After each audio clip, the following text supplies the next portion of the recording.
دغې پسرلنۍ لمانځغونډې وړاندې وړنه د خوږ هېواد افغانستان په ملي ترانه کوو.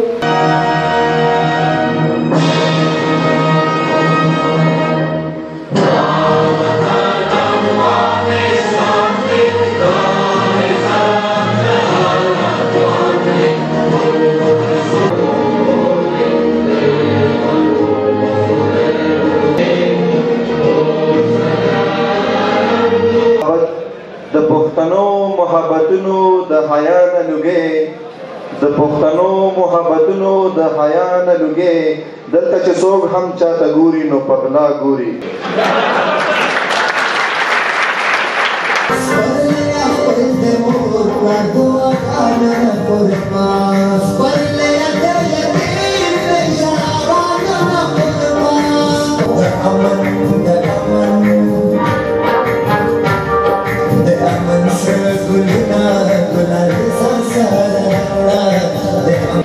په ډېرو معناو باندې دا یو تاریخي ارزښت لري. دا د پښتنو او په زیاته د سیمې په منطقه کې چې نور قومونه دي دغه ورځ د هغوی له موږ سره شریکه ده. دا یوازې زموږ ځان ته نه ده.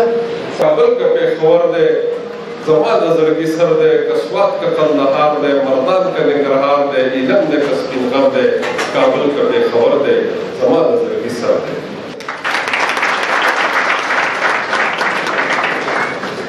چې کله افغانستان ته د شوروي فوجونه نور راغلي نو د دې اهتمام به ډېر په زور شور سره کېدو او دا فرق چالو کړی چې په افغانستان کې خاص کر په کابل کې دا ورځ لمانځل کېږي. دا د چا ده؟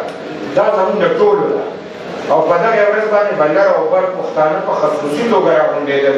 نو زه نن د دې ملګرو شکریه ادا کوم چې د خلکو نه که ایره وه دوی ورته وریاد کړه چې دا زموږ د خوشحالۍ ورځ ده او دا زموږ د راغونډېدو ورځ ده چې نن په دې کې راغونډ شوي.